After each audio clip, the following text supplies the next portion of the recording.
패스트트랙 리더십이라는 거, 이게 아주 흥미로운 주제인데 함께 깊이 파헤쳐 보려고 합니다.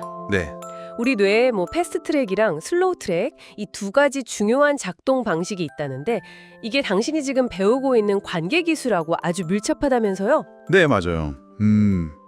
특히 관계 기술을 이렇게 깊이 훈련하고 계신 당신 같은 분들께는요, 이 패스트트랙 시스템을 이해하는 게 정말 중요해요. 아, 그런가요? 네, 그래서 오늘 저희가 이 패스트트랙이 정확히 뭐고 또 왜 이게 관계 중심 리더십의 핵심인지, 그리고 우리가 보통 생각하는 그 관리 중심의 슬로우 트랙과는 뭐가 다른지 자료들을 통해서 좀 명확하게 알아보는 시간을 가지면 좋겠습니다. 이게 다 뇌과학 연구랑 실제 리더십 경험에서 나온 이야기들이거든요. 좋습니다. 그럼 오늘 우리의 목표는 이 두 시스템 차이를 명확히 아는 거, 그리고 특히 관계 기술 훈련에서 왜 그렇게 패스트트랙이 강조되는지 그 이유를 확실히 이해하는 것, 이렇게 잡으면 되겠네요. 네, 그렇죠. 자, 그럼 바로 시작해 볼까요? 네, 우선 그 슬로우 트랙부터 간단히 짚고 넘어갈까요? 이건 주로 좌뇌랑 관련이 있어요. 우리가 의식적으로 생각하는 방식이죠. 아, 의식적이요. 네, 언어를 사용하고 또 문제를 논리적으로 분석해서 해결하고 계획 세우고 관리하고 이런 데 아주 익숙한 시스템이죠. 흔히 말하는 관리의 영역이랄까요? 관리. 네, 알겠습니다. 그럼 반대로 패스트트랙은요? 패스트트랙은 주로 운의 중심이고요.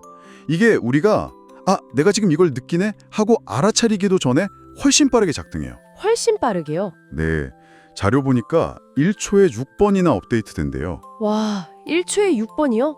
진짜 빠르네요. 그렇죠.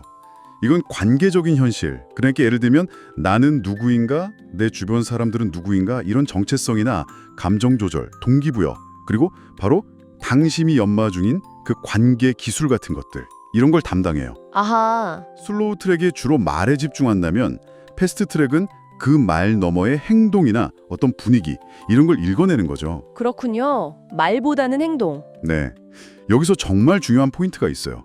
뭐냐면 슬로우 트랙이 관리, 즉 일을 되게 하는 것에 최적화되어 있다면 패스트 트랙은 관계와 정체성에 기반한 진정한 리더십, 그러니까 사람을 이끄는 힘의 토대라는 거예요. 아, 리더십의 토대. 네, 그래서 자료에서는 이걸 마스터 시스템이라고 부르기도 해요. 우리의 의식적인 통제를 넘어서서 작동하니까요. 와, 마스터 시스템. 그렇다면 당신이 지금 배우고 있는 그 관계 기술, 감성지능, 동기부여 이런 것들이 전부 다 이 패스트트랙 시스템하고 직접 연결되어 있다는 말씀이시네요. 정확합니다. 그럼 이 시스템이 잘 발달해야 건강한 관계를 맺고 또 이끌어갈 수 있다? 이런 뜻이고요. 그렇죠. 자료에 이런 표현이 있더라고요. 리더십은 기쁨의 속도로 달린다. 기쁨의 속도요? 재밌는 표현인데요. 네, 여기서 말하는 기쁨은 자료의 맥락을 보면 하나님이나 다른 사람들과의 깊은 연결에서 오는 어떤 충만함, 즐거움 같은 건데 이게 바로 패스트 트랙을 통해 학습되고 유지된다는 거예요. 아, 기쁨이 패스트트랙을 통해 학습되고 유지된다? 네, 패스트 트랙은 이 기쁨을 동력으로 삼거든요. 그래서 리더에게 이런 긍정적인 관계 에너지가 없으면 아무리 좋은 관계 기술을 알고 있어도 상대방에게 진심으로 전달되기가 어렵다는 거죠. 아, 마치 연료 없는 자동차 같은 걸까요? 엔진, 그러니까 슬로우 트랙 지식은 멀쩡해도 갈 수가 없는.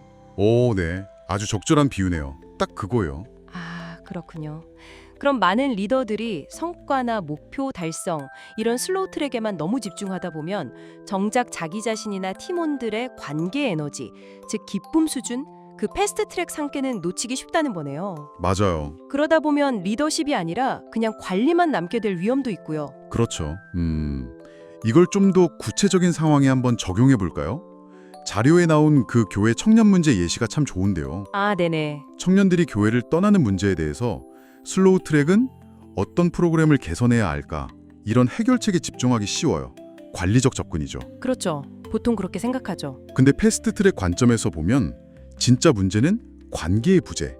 그러니까 공동체 안에서 어떤 소속감이나 의미 있는 연결을 느끼지 못하는 데 있다는 거예요. 아, 프로그램이 문제가 아니라 관계가 문제다. 네, 관계 기술을 배우는 당신에게는 이런 관점의 전환이 문제 해결 방식을 근본적으로 다르게 보게 만들 수 있을 거예요. 정말 중요한 지적이네요. 그리고 이 패스트 트랙 기술들은요, 의식적인 노력보다는 반복적인 연습과 모방을 통해서 습관으로 자리 잡아요. 습관이요?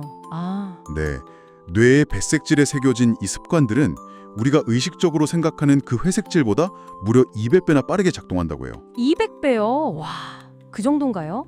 네, 엄청나죠? 그럼 잘 훈련된 패스트트랙 습관을 가진 사람은 스트레스 받는 상황에서도 관계를 좀 지키려고 하고 또 부정적인 감정이 막 올라와도 금방 기쁨이나 평정심을 회복하면서 뭐랄까 자기답게 행동할 수 있게 된다는 거네요. 바로 그거죠.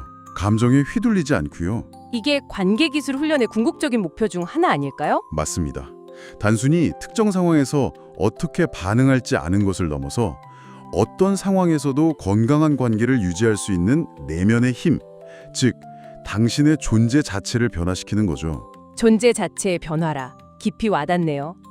자, 오늘 우리는 뇌의 두 가지 시스템, 관리 중심의 슬로우 트랙과 관계 및 정체성 중심의 패스트 트랙에 대해 깊이 알아봤습니다. 네, 특히 패스트 트랙이 기쁨이라는 에너지를 통해서 작동하고 이것이 진정한 리더십과 건강한 관계의 핵심 기반이 된다는 점을 확인했네요. 네. 그래서 관계 기술을 연마하는 당신에게 이 패스트 트랙을 이해하고 개발하는 것은 정말 중요해요. 이건 단순히 스킬을 배우는 걸 넘어서는 문제거든요. 네, 그렇죠.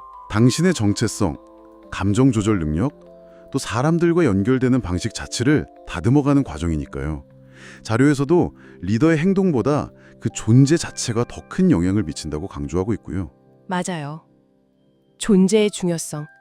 자, 그런데 패스트 트랙은 의식 너머에서 작동하고 주로 모방과 경험을 통해 습관으로 만들어진다고 했잖아요. 네, 그랬죠. 그렇다면 여기서 한 가지 당신께 생각해 볼 만한 질문을 던져드리고 싶네요. 단순히 개념을 배우는 것을 넘어서 당신의 패스트 트랙 기술을 의도적으로 강화하기 위해서 어떤 환경이나 관계를 스스로에게 좀 만들어줄 수 있을까요? 좋은 질문이네요. 당신의 뇌가 긍정적인 관계 패턴을 보고 배울 기회를 일상에서 어떻게 더 늘릴 수 있을지 한번 고민해 보시면 어떨까 싶습니다.